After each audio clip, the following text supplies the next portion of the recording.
The idea of your father being stuck in this cell, being tortured. He's in a very small cell, 22 hours a day at the moment. There have been 10 people who have died in that prison. What is your message to General Asim Munir, the current leader in Pakistan? Respect democracy, respect the will of the Pakistani people, and respect the rule of law. Trump has a great relationship with our father and vice versa. Thank you very much. If anyone can make a difference, he can. Are you prepared to risk being arrested and going to Pakistan? But on one side, we just want to see him. It's been too long since we've spoken to him. Do you fear that he may die in there? There's so many ways for them to plot some kind of assassination. Pakistan's former Prime Minister Imran Khan has now been in jail for almost 2 years. He's currently serving a 14-year sentence on corruption charges he's always denied. His wife Bushra is serving 7 years. Reports suggest that both Khan and his wife are now being kept in harsh and degrading conditions, which amount to political persecution. And Bushra has been gravely unwell. Well, Khan and his party remain hugely popular in Pakistan, and the case has roiled the country, which Khan claims is living under an undeclared martial law. Well, joining me from our studio in London are Imran Khan's two sons, Suleiman and Qasim. Well, welcome to both of you to Uncensored. I said this to your dad when I last interviewed him. When I was about 10 years old, I was a fan of Sussex County Cricket Club and used to bowl at your dad in the nets when he played at Sussex. And all I remember about him was he was an incredibly kind-hearted, generous man then as a cricketer who allowed kids to bowl him in the net. So, I go back a long way with your dad in his other incarnations, a great cricketer. For you guys, I know you both love your cricket, but for you guys, just on a human level, let me start with you, Suleiman, if I may. On a human level, you've now not seen your father for how long? Coming up to 3 years in November. And you haven't spoken to him, I think, for at least 4 months? Yeah. Last time we spoke was in March, I think. Right, and you're 28, and Qasim, you're 26. I've got three sons, 32, 28, 24. I couldn't imagine going a week without having any contact with them.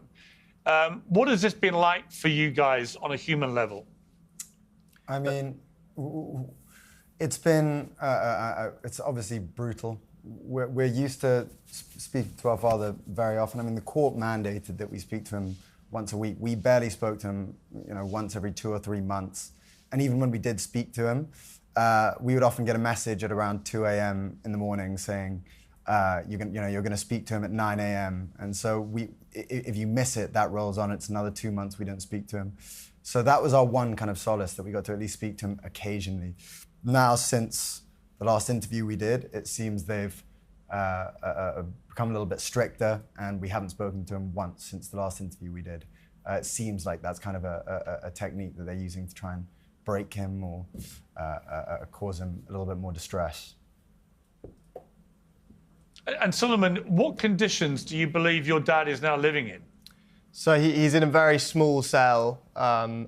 He has to be in there 22 hours a day at the moment. He's only allowed out of his cell for 2 hours a day at the moment. They've restricted access. Books were kind of his only solace. They've kind of restricted access to the books that he wants.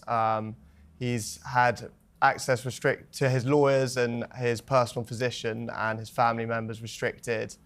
I'd like to add as well, the conditions in there are awful, as in there have been 10 people who have died in that prison of hepatitis C, and that's because of unsanitary conditions, equipment like razors and things that haven't been cleaned properly. So, it's very, very clear to see their awful conditions. He's washing himself in water that isn't just unfiltered, it's visibly murky. It's apparently discolored. So, the hygiene levels in there are pretty abhorrent. Do you fear, Qasim, that he may die in there? I mean, you try not to think about things like that, but yeah, I mean, I've had moments where I've thought, am I going to see him again? And it's been so long. This is the longest we've ever not seen him.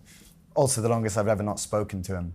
So now it's just getting so desperate that we're quite private people. We don't usually do things like this, but it's getting to a stage where we're desperate. We want to do whatever we can. You know, I last spoke to your father just soon after the assassination attempt on his life, and he said this: when you're a political leader and you're in the situation that you're in now, where there's a genuine threat against you of assassination, do you feel fear? No, you know, Piers, when I entered politics, I actually had conquered my fear of dying. Otherwise, I would not have entered politics, because I came in to stand up against the entire status quo. I came to fight corruption. Today, the entire political spectrum, 16 parties on one side and I'm on the other side. And because this was the status quo, which is 60 years of our last 62 years, half has been ruled by military and half by these two families. So I came to fight these two families. You know, he's shown extraordinary courage there, Qasim. You know, I'm not surprised. He's as a political leader, he's behaved exactly the way he did as a cricketer. You know, showing great courage and leadership and so on. But you know, that was an occasion where he very nearly got killed. I mean, it was a very, very close escape from assassination. Again, as his son, what is that like for you? Look, Piers, we built a very thick skin with him. When we were younger, we knew he always went headfirst into very dangerous situations. He went against mafias.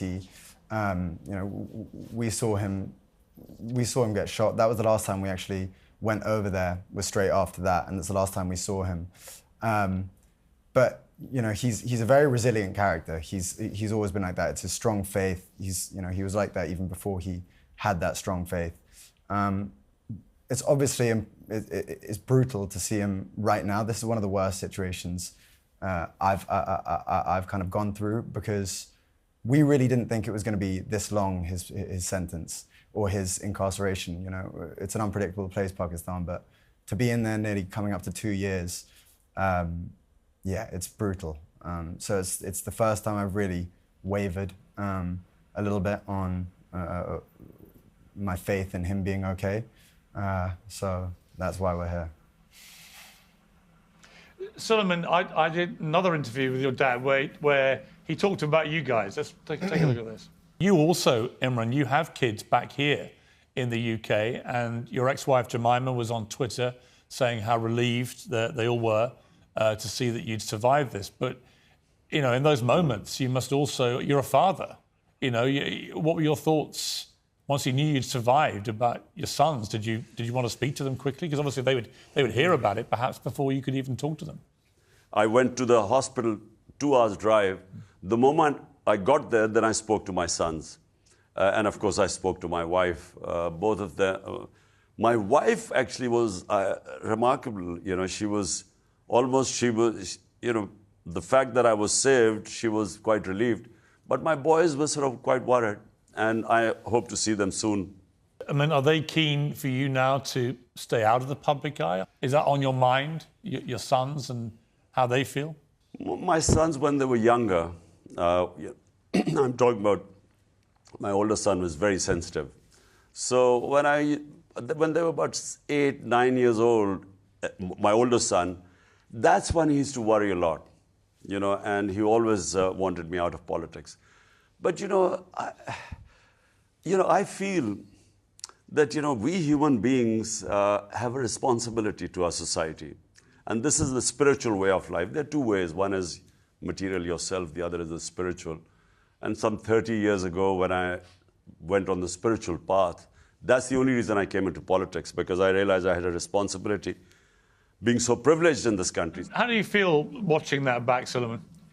Well, it's completely true. When I was younger, sort of 9, 10, we'd constantly hear about his life being in danger, and I'd always beg him to leave politics, live a more comfortable life, maybe living off the back of his cricket career. But as we've got older, as he's got more successful in politics, I've kind of learned that, and also just getting older and understanding these things a bit more, He wouldn't be happy if he wasn't doing what he's doing. Even if he was living a comfortable life with us in the UK or in Pakistan, he genuinely wouldn't be happy if he wasn't trying to make a change over there.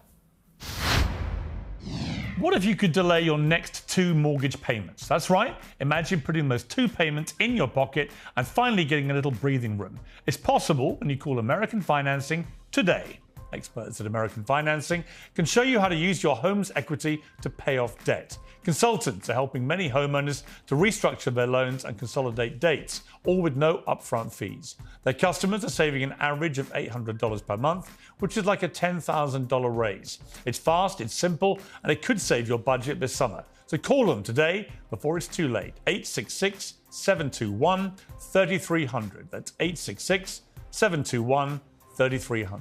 Or visit americanfinancing.net/peers. The ups and downs of the economy can be stressful and worrying. One of the smartest ways to protect your savings is with diversification. And you can start by talking to the experts at Birch Gold Group.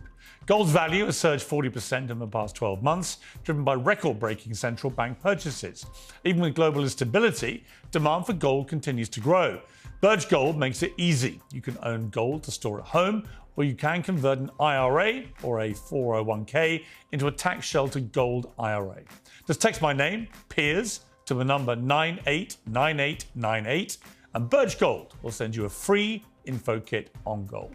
There's no obligation, only useful information. With an A+ rating with the Better Business Bureau and tens of thousands of happy customers, Birch Gold lets you take control of your savings today. Text the word PEERS, that's P-I-E-R-S, to 989898. Kasim, I know that you guys were planning to go over to Pakistan and try and help your father and maybe even affect his release, but that you've been told you won't get visas and that if you do go, you may face arrest and indeed potential imprisonment. Yeah. Is that the case? And what do you intend to do given that backdrop? Well, yeah, so we wanted to go. We want to do whatever we can, as I said, to try and make a difference. We heard maybe, on one side, we just want to see him. It's been too long since we've spoken to him. So when we floated the idea of going, we were told by people in the Pakistani government that we would be arrested. And from other people, we heard, we had warnings from family members, inside sources, all sorts of people saying similar. So we've still tried to get our visas. We still are looking to go at some point. We've applied for our visas, that we haven't had a responses yet. We'll see what happens. Solomon, how determined are you guys to try and get your father out of prison? Incredibly determined. That's like Qasim said, we're quite private people. We wouldn't normally do this sort of thing, but we've recently been to America to speak to politicians over there to see what we can do, see if they can help support and advocate for his release. Yeah, it's just got to the stage where we're doing everything we can to help from abroad. If we can't go over there, if we don't have assurances that we can go over there and see him and make a difference there. Qasim, what's your message for President Trump? Because he, probably of all world leaders right now, he might be able to affect real pressure on this situation. Do you have a message for him? Well, yeah, I mean, if anyone can make a difference, he can. We spoke to Richard Grenell, and he was a big advocate of my father. He publicly tweeted in favor of our father. We know that Trump has a great relationship with our father. We know, and vice versa. They had great conversations when they were both in office, and they seem to have mutual respect for one another. If Trump was able to make a statement or in any way speak to the establishment over there to get our father released, I know he's one of the few people who can. So of course, we would love to kind of have a conversation with him or hope for some help from him or support. Obviously, you don't give interviews, you guys, Qasim. I mean, you barely do this kind of thing ever. You've always been very private, as you said, and I've always been very respectful of that to you guys. I know your dad, I know your mum very well. For you to come out and do this kind of interview is a big deal for you, isn't it? Is part of the thinking that you will just raise a lot of awareness, that people may see this and the pressure may increase in a helpful way? Yes, for sure. We want politicians in the UK and America to speak up about the situation over there, the human rights violations. You know, there are countless human rights violations, from the torture tactics they use, turning off the power for 10 days in his cell and all lights in his cell. That's a genuine torture tactic. From the amount of daylight he's able to see. We want these human rights issues to be spoken about by journalists, by politicians, anyone who has a voice, to spread awareness about what's going on over there. And it's not just a human rights issue; it's a democratic issue. The people of Pakistan voted for him. He's the most popular candidate in Pakistan. The people, 250 million people in Pakistan, deserve to have their voices heard. If anything, we would just say to speak out. Don't be afraid to speak out about this situation and give some support to what's going on to his situation, what's going on over there. Suleiman, have you had a chance to talk to the British Prime Minister, Sir Keir Starmer? No, we haven't. But we would love a chance to speak to anyone, any sort of senior figure in the British government. Or David Lammy, the Foreign Secretary? Indirectly, through our mother, but no, not directly. I really, like I said, I started this with talking to you about this on a human level. Just as a father of 3 boys myself, it's a heartbreaking situation that you guys have found yourself in, and I just think it must be an intolerable stress on you. I mean, Qasim, you talked about torture there. Just the idea of your father being stuck in this cell, being tortured as a political prisoner, as many people see him. That must be incredibly stressful. How are you getting on with just regular life with this going on? I mean, it's difficult. You have to dissociate to a certain degree. I get on with my work. I'm busy. I run a company here, so I try and just focus on my day-to-day. But at moments like this, you have to realize that everyone has a duty in their life, and we're born into a lot of privilege. We're very lucky, and so one thing we have to do is just focus on this as much as possible right now and try and get him out of this situation. He's done so much for the people of Pakistan. He's built the first cancer hospital in Pakistan. He's built universities there. He won the World Cup in '92. The people of Pakistan adore him, and for good reason. And the least we can do is, as sons, is try and speak up about this and try and make some kind of impact. So even if it is a little bit painful, speaking about it is the very least we can do. And Suleiman, he's been convicted in Pakistan of corruption charges, as has his wife. What is your response to that? Well, I think anyone who knows him knows that he's not a corrupt person. If he was truly corrupt, he's been offered multiple times to join one of the established parties, and he could have just enriched himself that way, as they have. Instead, he chose to start his own party 30 years ago. Took him 20 years to even be taken seriously in politics. And he could have lived a comfortable life, like I've said, off the back of his cricket career. The whole reason that he started his party in the first place was to fight the kind of rampant corruption that Pakistan has suffered from since its inception, really. I think anyone who knows him, even people within the establishment who are accusing him of this, know that he's not a corrupt person. I interviewed Imran's sister, Alima Khan, in February last year, and she said this. He was shot. There were about 2 snipers and 1 person on the ground who shot at his rally. But then there was another attempt when they barely made it out of the judicial complex, but they had snipers on the rooftops. They were going to shoot at them. That was about to be a second attempt. So it's not that it's 2 attempts. And in jail, maybe we were worried about his safety in jail. Like, is he safe in jail? Will they poison him? So there's always a concern. But I think he's helped all of us come through the past few months. And we feel, well, if you're going to die, then it's going to be a big contribution towards a cause. I mean, there she was raising the spectre of somebody potentially poisoning him, Kasim. I mean, the problem is he's kind of defenseless in there, isn't he? He's on his own, he's defenseless. It's a very vulnerable place for him to find himself. Yeah, completely. It's horrible thinking about him in that cell. When you hear the stories about it just getting worse and worse, what really was quite painful to hear was recently hearing about him losing a lot of weight. The heat over there is unbearable, and we know he doesn't have any air conditioning, he doesn't have any fan.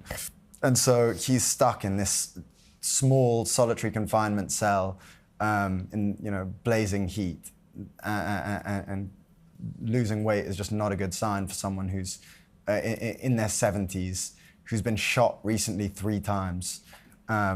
It's the health risks are massive.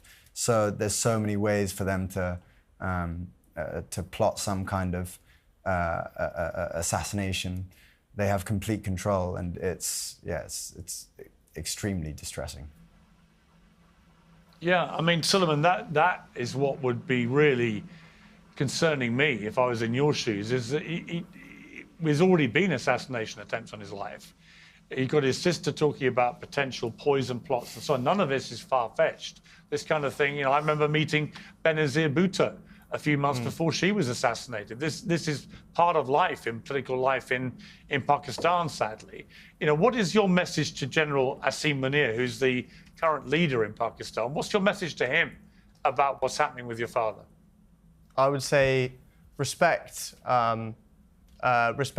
democracy, first of all, respect the will of the Pakistani people, which was clear despite huge rigging in the general election in February last year, and respect the rule of law, and give him a proper, fair trial. That would be my message, I think. And Kasim, are you prepared, you guys, to risk being arrested and going to Pakistan? Yeah, for sure. We've been attempting to go for a little while. We're looking through whatever we can. So what will be will be. We'll see what happens, but we 100% will be going at some point, whether he likes it or not. Well, listen. Yeah, I greatly appreciate you coming on Uncensored. I've been very moved by your plight. I've talked to your mother a lot, as you know, about this.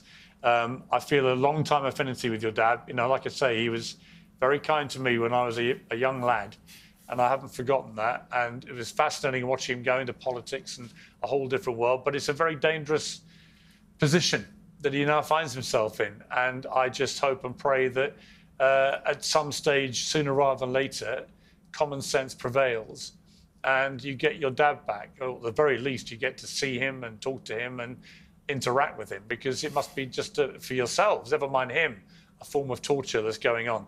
So Kasim and Suleiman, thank you both very much indeed. Thanks so much for having us on. Really appreciate it. Thank you, Piers. Well, best of luck to you in your campaign. Piers Morgan Uncensored is proudly independent. The only boss around here is me. If you enjoy our show, we ask for only one simple thing.